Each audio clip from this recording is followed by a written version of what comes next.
आज हम सबके लिए एक बहुत ही सुनहरा दिन है, गोल्डन दिन है। ऑनरेबल प्राइम मिनिस्टर साहब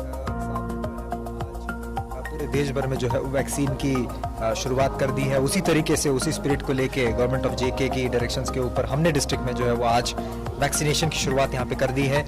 और शुरुआत में जो हमारे कोरोना वॉरियर्स थे, जो भी health and medical education department का स्टाफ था, उनकी तरफ से आज शुरुआत जो है वो हमने उन वॉरियर्स को लगाना शुरू कर दिया है एसोसिएटेड हॉस्पिटल जीएमसी डोडा में। तो मैं और प्रिंसिपल साहब और सारा हेल्थ का स्टाफ यहाँ पे आज उनको अप्रिशिएट करने के लिए, कांग्रेचुलेट करने के लिए हम लोग मौजूद थे। अभी फिलहाल आप जानते हैं कि पहली जो बैच थी हमारी, उसमें 1950 वैक्सीन हमारे पास आई थी। उसमें से कुछ जो है वो आर्म फोर्सेस को देनी है, 100 के आसपास। बाकी 1850 जो हमारे पास बचेगी उसको हमने लगाना है। टोटल 4000 प्लस जो है वो हमारे हेल्थ प्रोफेशनल्स को जो है वो पहले फेज में वैक्सीन देनी है, जो पहली जो उनकी डोज होगी वो, और उसी की तरह सब्सिक्वेंटली जो है वो बाकी के फ्रंटलाइन वर्कर्स को और फिर हम को जो है वो उसके बाद रोल आउट की जाएगी।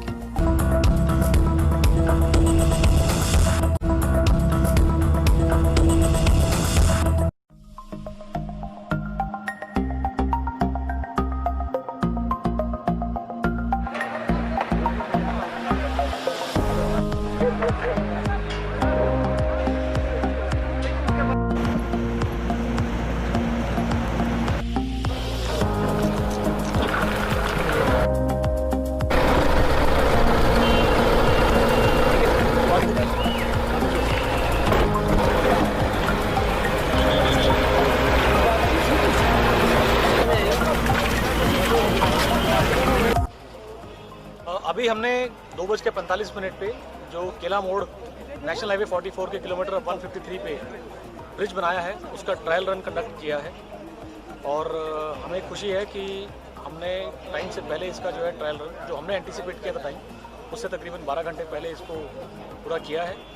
और अभी इसमें फिनिशिंग जो है उसके और चेकिंग जो रोड की होगी वो चालू होगी। एंड बाई इवनिंग ये इस पे रोड के ऊपर जो है नॉर्मल ट्रैफिक जो है वो बहाल हो जाएगा। ये क्लास 40 टन ब्रिज बनाया हमने, तो इसमें गाड़ी जिसका टोटल वेट लोड के साथ में वो 40 टन तक की गाड़ी जा सकती है। ये एहतियात जो है ट्रैफिक को और सिविल एडमिनिस्ट्रेशन को रखनी पड़ेगी कि ओवरलोडेड गाड़ियाँ ना जाएँ, बिकॉज उससे ये उसके लिए बना नहीं है। 40 टन तक की गाड़ियाँ अलाउड है। हमारे को ये मैंडेट मिला था ट्यूसडे मॉर्निंग में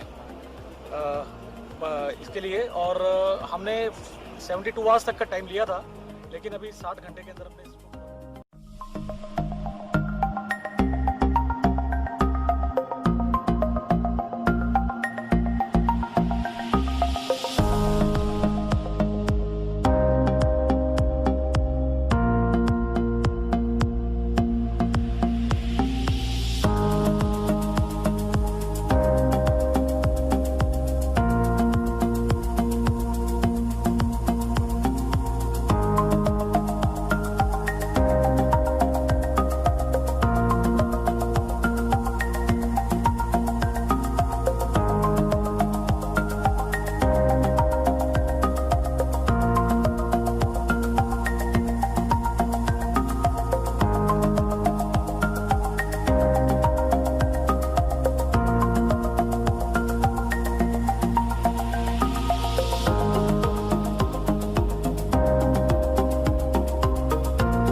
कि हमारे पास एक specific information through reliable source मिली थी, जो कि हमें डे बिफोर येस्टरडे यानी कि 14 जनवरी 2021 को मिली।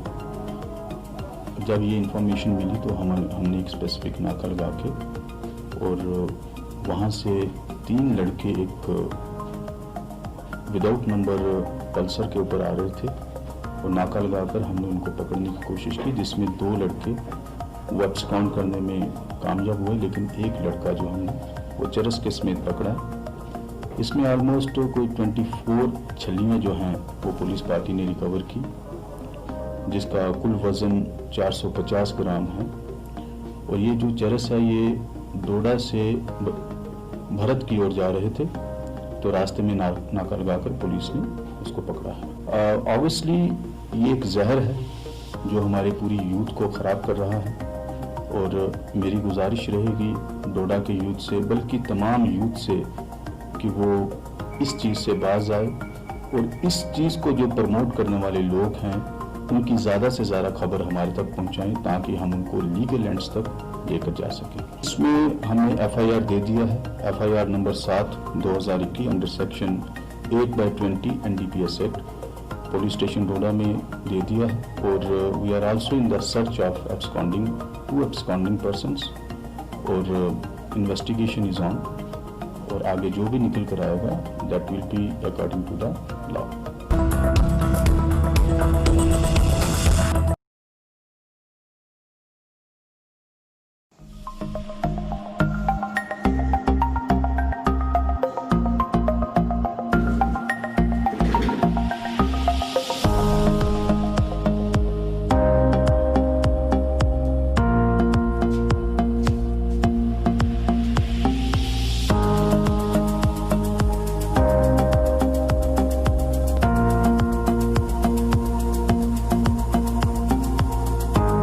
ये सबसे पहले मेरा नाम केवल कृष्ण, मैं एक नेशनल ट्रेड यूनियन फ्रंट से जुड़ा हुआ हूँ, आरजी मुलाजिम हूँ, और हमारे रियासती सदर जो हैं मोहम्मद गफूर डार साहब हैं।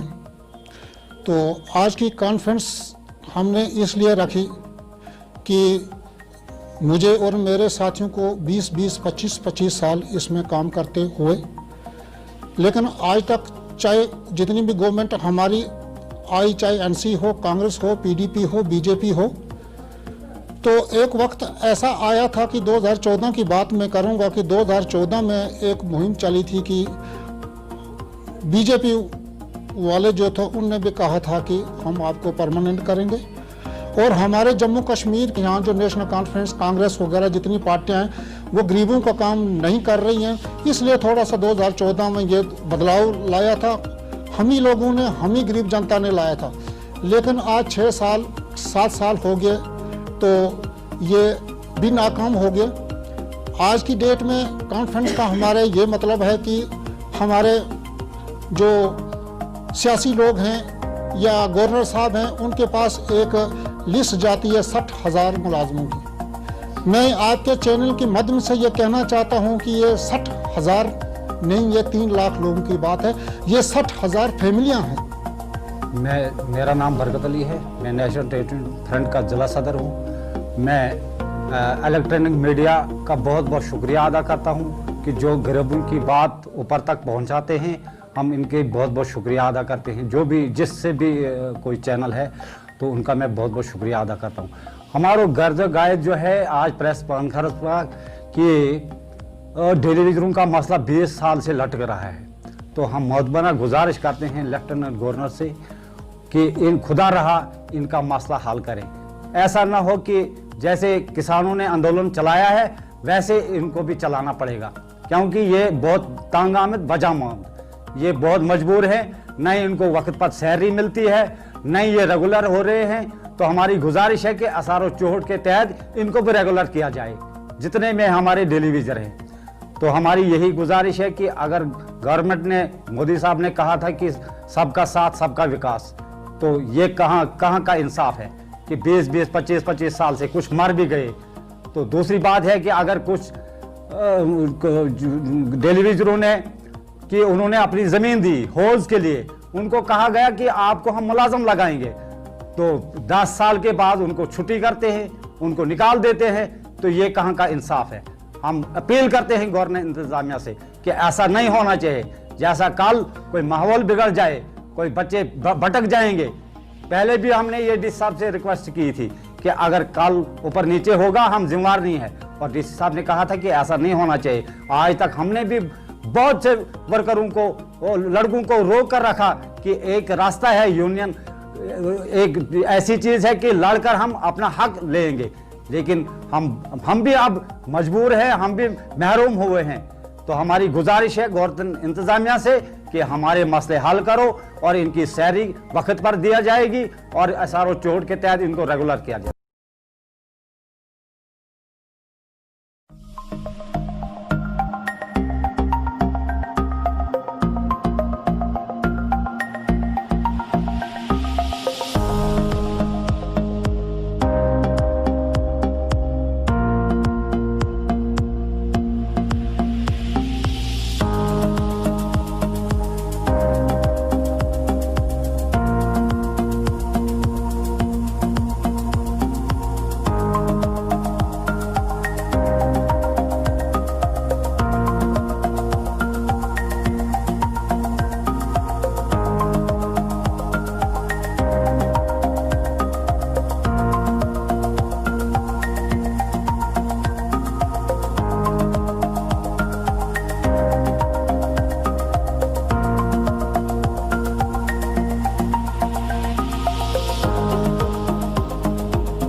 जनाब टीवी डोडा में आपका खैर मकदम है।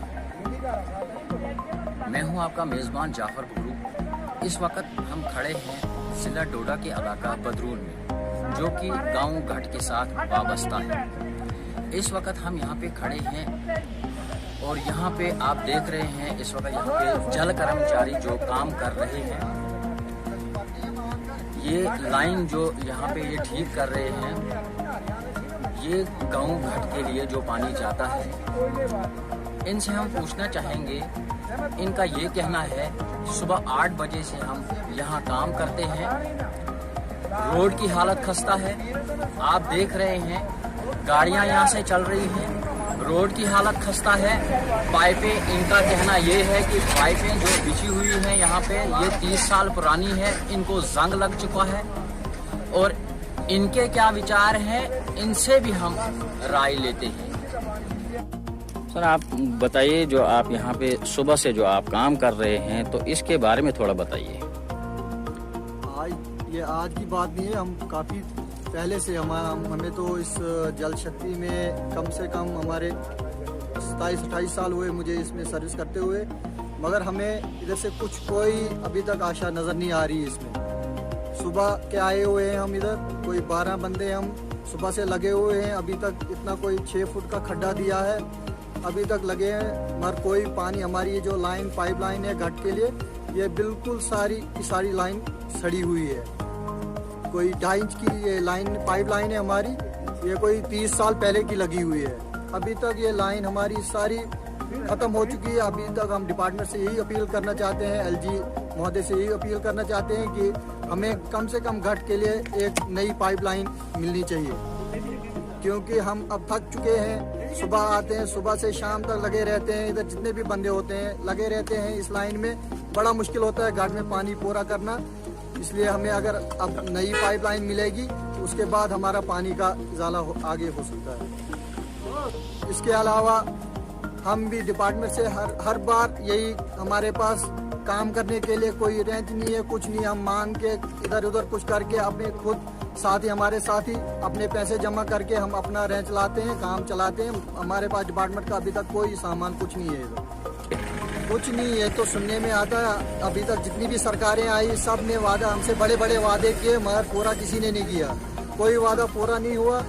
सर हमें या तो कहीं ईद पे तनख्वाह, पहले तो हमें ईद पे तनख्वाह, ईद 2 ईदें होती थी उन पे तनख्वाह मिलती, दिवाली पे तनख्वाह मिलती थी, होली पे तनख्वाह मिलती थी, लोहड़ी कोई भी त्यौहार आता था उस पर तनख्वाह मिलती थी। मगर अब कोई 5-6 साल से तो हमारी वो तनख्वाहें भी बंद हो गई।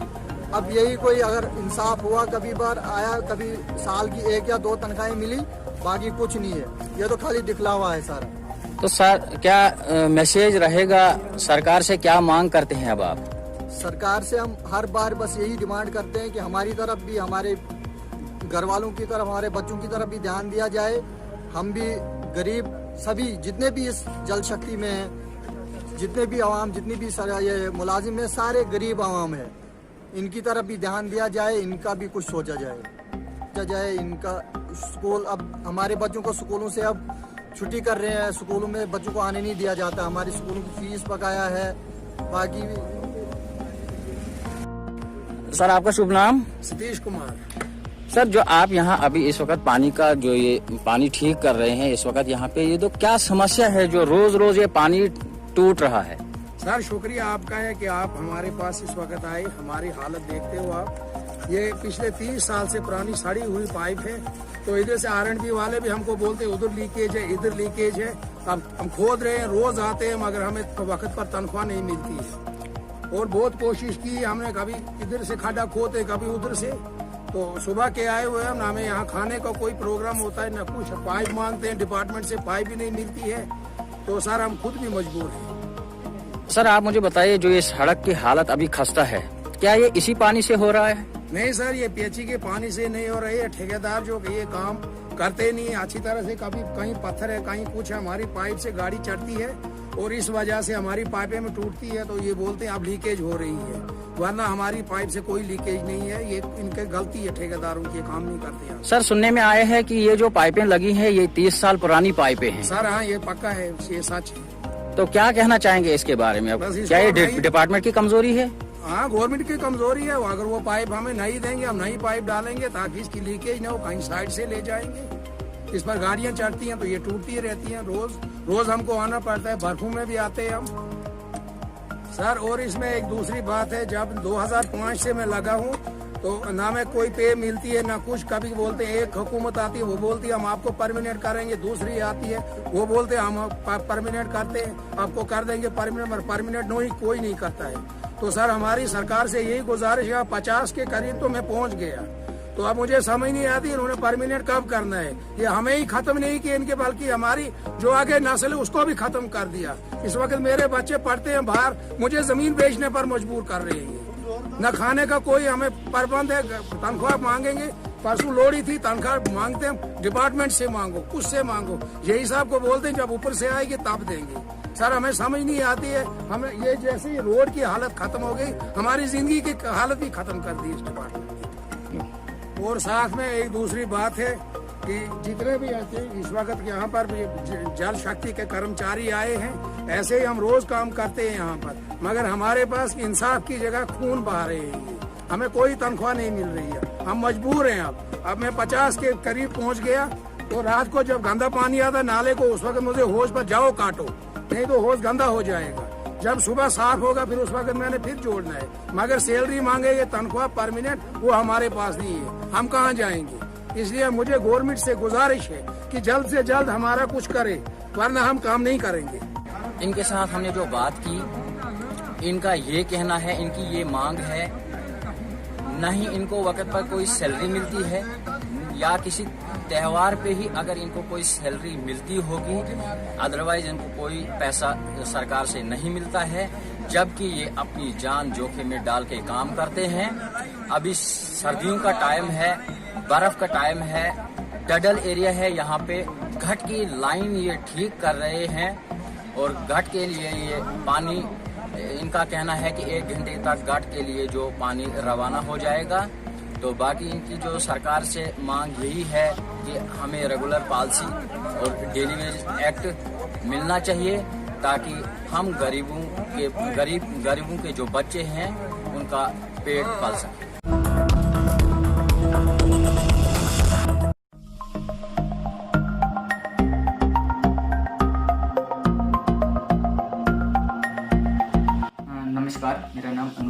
ABVP जिला संयोजक डोडा, और मेरे साथ अभी हैं अश्विंदर चिप जी, ABVP वाइस प्रेसिडेंट डोडा सिटी यूनिट, और मेरे साथ हैं आशीष कोतवाल जी, ABVP के एक्टिव मेंबर। तो आज का जो हमारा प्रेस कॉन्फ्रेंस का विषय है वो ये है कि अभी पहले एक इशू उठा था जो था फर्स्ट सेमेस्टर को लेके कॉलेज को, कि एक जम्मू यूनिवर्सिटी ने डेट शीट निकाली थी 5 जनवरी को कि जो है first semester BA BSc BCom के एग्ज़ाम लिए जाएंगे 22 जनवरी से। तो आपको मैं बता दूं तो जो ये एडमिशन्स हुई थी इन स्टूडेंट्स की, तो ये मार्च में हुई थी। तो मार्च के बाद सभी को पता है कि किसी प्रकार का कोई भी इंस्टीट्यूशन, एजुकेशन इंस्टीट्यूशन नहीं खुला, बंद है, कोई क्लास वर्क नहीं हुआ है। तो जो इनकी डेट शीट में नोटिफिकेशन आई थी कि किस बेस पे एग्ज़ाम लिए जाएंगे, तो इनको ऐसा बताया गया था कि आपकी ऑनलाइन क्लासें हुई हैं, तो ऑनलाइन क्लासों के ही बेस पे इनका 100% सिलेबस कवर हुआ है, तो उसी के बेस पे इनके एग्ज़ाम लिए जाए। तो डोडा के अंदर सभी को पता है कि ऑनलाइन क्लासों की क्या वैल्यू है यहाँ पे। सबसे पहले तो यहाँ पे इंटरनेट 2G है, तो सबसे बड़ी समस्या तो यही है स्टूडेंट्स के लिए। साथ में ज़्यादा जो स्टूडेंट हैं, मेजॉरिटी में बोलें तो मिडिल क्लास फैमिली से बिलोंग करते हैं, उनके पास स्मार्टफोन अवेलेबल नहीं है, तो वो 4G अगर उनके पास ऑनलाइन क्लासेज हैं तो हैं, मगर वो लेंगे कैसे।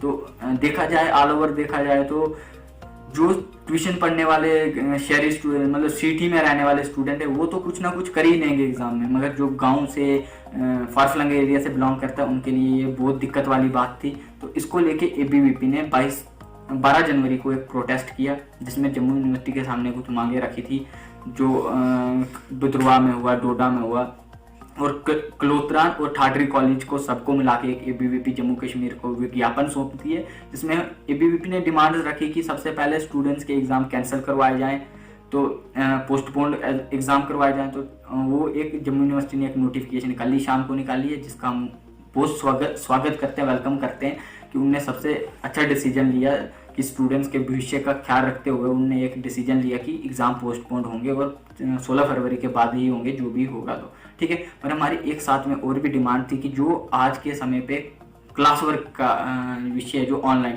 तो ऑनलाइन जो यहाँ पे स्टडी है बिल्कुल 0 के बराबर मानी जा रही है, क्योंकि BA BSc BCom के कुछ ऐसे स्टूडेंट जिनका मैथ है, फिजिक्स है, केमिस्ट्री है या कॉमर्स है, तो उनके लिए ऑनलाइन क्लासेस बिल्कुल सफिशेंट नहीं है। अगर उनके एग्ज़ाम लेने हैं तो इस बेस पे लिए जाएं कि सबसे पहले यहाँ पे क्लास वर्क अच्छे से स्टार्ट किया जाए। Offline class work physical students college में आएँ, उनको 15 दिन पढ़ाओ, 20 दिन पढ़ाओ, जितना यूनिवर्सिटी या कॉलेज को ये डिसाइड करना चाहिए, और उसी बेस पे एग्ज़ाम लेना चाहिए क्लास वर्क करा के। ऐसा नहीं कि आप रिडक्शन कर दो सिलेबस में 60% 50% और स्टूडेंट्स के एग्ज़ाम लिए जाएं, तो वो भी एक स्टूडेंट्स के साथ अन्याय है, क्योंकि उनने जब पढ़ाई कुछ नहीं है तो वो लिखेंगे क्या। सबसे पहले यही हम दूसरी डिमांड हमारी यही है जो कि क्लास वर्क स्टार्ट किया जाए। पहले तो हमारी एक मेजर डिमांड जो पोस्टपोन थी वो मानी गई, इसके लिए हम यूनिवर्सिटी का थैंक्स करते हैं, वेलकम करते हैं उनके इस डिसीजन का। साथ में हम ये भी चाहते हैं कि ऑफलाइन क्लास वर्क स्टार्ट किया जाए। अगर यहाँ पे DDC इलेक्शंस हो सकते हैं, इतनी बड़ी बड़ी रैलियाँ हो सकती हैं, ऐसी चीज़ें हो सकती हैं, तो ऑल ओवर देखा जाए सब कुछ खुला हुआ है, तो यूनिवर्सिटी को ध्यान रखना चाहिए और कॉलेजों को भी ये देखना चाहिए कि ऑफलाइन क्लासेस स्टार्ट हो, स्टूडेंट्स का क्लास वर्क स्टार्ट हो, उनका जो समय है वो अच्छे से यूटिलाइज हो, ऐसा ना कि ऑनलाइन क्लासों के माध्यम से उनका समय ही बर्बाद हो और उनके हाथ कुछ ना लगे।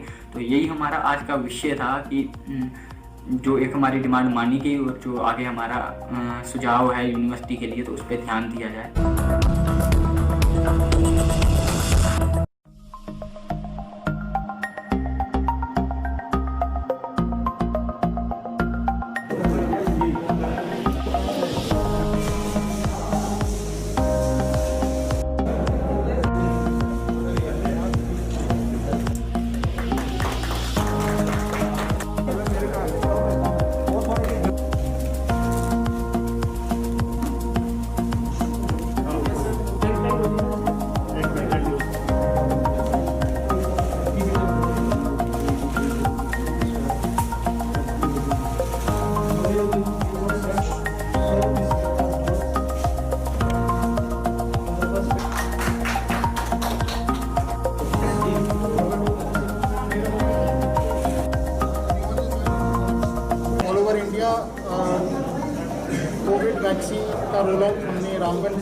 आज शुरू किया। इस वक्त हम डिस्ट्रिक्ट हॉस्पिटल रामबन में हैं और वैक्सीनेशन प्रोग्राम शुरू हो गया है। हमने अपनी डोजेस रिसीव कर लिए हैं। कोविशील्ड जो वैक्सीन है उसको यूज़ किया जा रहा है। फिलहाल हमारे 2 सेंटर हैं, एक बटोर CHC में और एक डिस्ट्रिक्ट हॉस्पिटल रामबन में। इसके आगे चल के इनको इंक्रीज़ किया जाएगा। 118 सेंटर टोटल हमने बनाए हैं डिस्ट्रिक्ट में और 100 पीपल पर डे पर सेंटर वैक्सीन को लगाया जाएगा। फर्स्ट ट्रिप में फर्स्ट जो हमारा फेज़ है उसमें जो मेडिकल वर्कर्स हैं उनको वैक्सीनेशन का प्रोग्राम हमने शुरू किया है। मेडिकल फ्रेटर्निटी उनके नाम ऑलरेडी एक पोर्टल है और एक ऐप डेवलप की गई है कोविन के नाम से, जिसमें उनकी सारी डिटेल्स चढ़ाई गई हैं। जिसको वैक्सीन लगेगा उनकी डिटेल्स उस पोर्टल पे अवेलेबल होंगी। SMS सिस्टम है, जैसे ही आपको वैक्सीन लगता है उसके कोई 5-7 मिनट के बाद आपको एक SMS आ जाएगा आपके नंबर पे कि आपको इस डेट को इस वैक्सीनेटर ने और इस जगह पे आपको वैक्सीन लगाया है और नेक्स्ट वैक्सीन या नेक्स्ट डोज जो है आपका इस डेट को ड्यू है, जिसमें आपको फिर से आना होगा। तो उम्मीद की जा रही है कि इस वैक्सीन से जो कोविड-19 जो पिछले पूरे साल काफ़ी प्रभावित रहा, लोगों को काफ़ी इफेक्ट किया है, लाइफ को काफ़ी इफेक्ट किया है, तो आज हम होप कर रहे हैं कि वैक्सीन प्रोग्राम शुरू होने से कुछ ना कुछ पॉजिटिव और कुछ ना कुछ बेटर रिजल्ट्स सामने आएंगे।